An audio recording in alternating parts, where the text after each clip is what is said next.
Let's make the Beehive Waffle stitch in the round. We had lots of requests for in the round after we made it in the flat panel. It's a beautiful stitch that's also reversible. It has a beautiful diagonal pattern on the reverse. Here it is in the round. We've got our right side here and then the wrong side. It's just a really pretty pattern. So we're gonna make it today here on GoodKnit Kisses. And if you are a beginner, you can absolutely do this. It's just knits and minimal purls with slip with the yarn in front of the peg. No worries, if you don't have that skill, I'm gonna teach it to you today here on GoodKnit Kisses.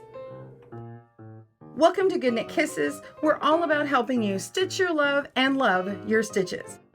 To get your stitch pattern, click down in the video description below and you'll get a link to working it in the round. And also we have a hat pattern for you with multiple sizes of hats for all the people in your family and life. It also makes a great chemo hat. I really like this pattern, so I hope that you'll enjoy. Go click down in the video description down below for that, as well as find right and left-handed tutorials. So again, go click down there for that information. All right, let's grab our yarn and supplies that you can find on the link and we will begin. Make this stitch pattern, make sure that your loom is divisible by 2. So this is a multiple of 2 to get this stitch pattern working in the round. So if you're working on a hat or something like that, like I'm doing, I do have a multiple of 8 so that I can do this decreased crown, which you can see in other videos, and I can link to that down below. But you can still work this pattern just with an even number of stitches, and it works really well. So just 2 stitches. All right, and it is a 4-round repeat. So we're going to begin after you've cast it on.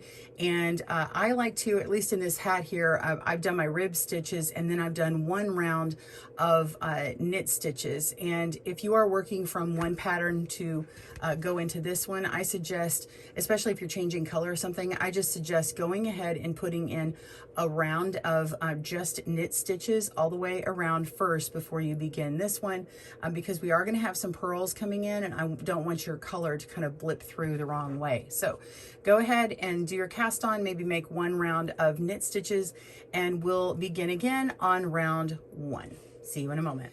Our first stitch is slip with the yarn in front of the peg. So we're simply going to take our yarn and put it in front of peg 1.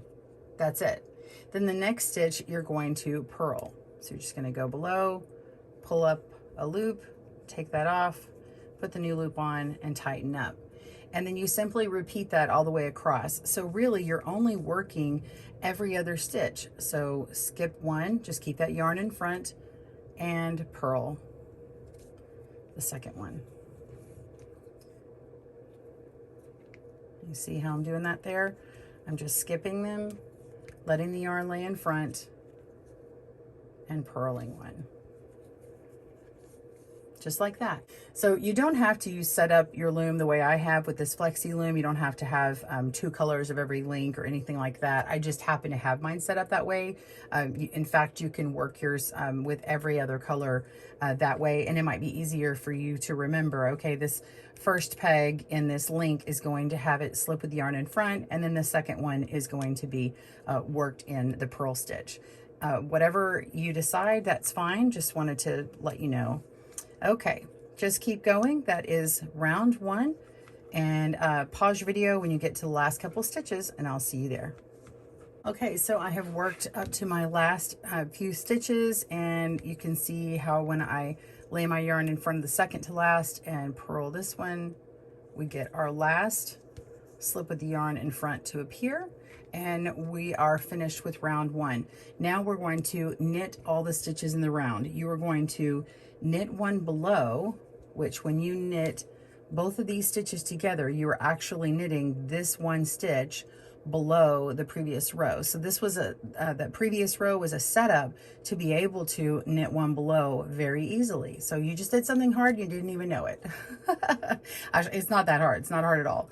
So then just going to knit the next stitch and continue. So we're knitting 1 below and knitting, or just look at it, knit all the stitches, all loops over the top loop. Okay, so continue working in your round. Pause your video and meet me back up for the beginning of round 3. See you soon. Okay, so we are back for round 3, but before we finish round 2, I want to point out this very important tip, so pay attention. So you can see that I've left these last 2 stitches here with the slip with the yarn in front of the peg on this first loop of this last link before my stitch marker. So if you decide to put your work down, be sure and leave at least one of these here so that you know when you start your next round which one you're going to start with. You want to go opposite. So the next round is going to be opposite of whatever this says here. You're going to have slip with the yarn in front of the peg on the second peg on the link if you're working with the Flexee loom. Okay, so I recommend definitely leaving these here. If all of these are knit over, go ahead and leave that on there just to remember, because it's going to be very easy to spot a mistake.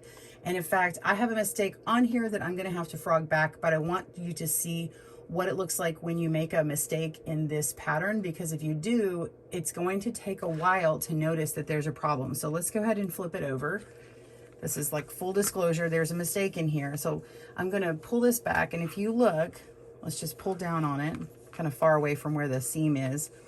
You can see that it looks like there's, you know, 2 knit stitches, 2 knit stitches, 2 knit stitches, and then it's kind of, it doesn't have that right here, but if I go over here, it looks like there's 3 knit stitches lined up. It means the mistake is here. Okay, it's about where this row is, because if you look and you kind of look at your knitting, you can see I have 2 yarns held back here, and then I did it again simultaneously. So this is actually the spot that you have to frog back to. So I would put some kind of stitch marker here, or scrap piece of yarn or something, and get it frogged all the way back up to this point, and then redo it. So you don't want to have to redo that, but I did want to show you what it looks like, and it does mess with the patterning on the back. So just be careful what you're doing, and don't put it down without leaving yourself a little reminder. So let's go ahead. I'm not going to show you how to fix that because it would just be undoing it. But let's begin the next round. So by finishing this one, we're going to knit these. Remember that the first one had that slip with the yarn in front of the peg. Okay, so now instead of beginning with slip with the yarn in front of the peg, we're going to go ahead and just purl this first stitch. Okay, so it's purl 1, and then slip with the yarn in front of the peg, and then purl 1. Oops, here we go. And you could put your work down at this point too, where you've started this round and you're ready to begin, but maybe you've got to put your work down. Just go ahead and have it started. Either don't finish one round, or just barely begin another round so you know where to pick back up. So then I would just let this one lay here and then purl the next one, okay? And then keep going all the way around round 3. And when you complete it, you're just going to knit all the stitches again, just as we did for round 2. You do the same thing in round 4, where you're knitting all of them over where there's only 1 loop left on your pegs. And then you just repeat those 4 rounds. That's it. So it's a 4-round repeat, slipping 1 in front of the peg and purling the next. And then the next round, you're just knitting all of the stitches, and then it shifts over on the 3rd round. So 1st and 3rd rounds are the ones that get shifted. Well, I hope you enjoyed that tutorial today. Again, to get all the information mentioned in here, all the links are down in the video description below. Get the hat pattern as well as the stitch pattern for just working in the round for any of your projects. Tune in soon for another video here at GoodKnit Kisses. See you soon. Thanks for joining us today, where we help you stitch your love and love your stitches. See you again soon.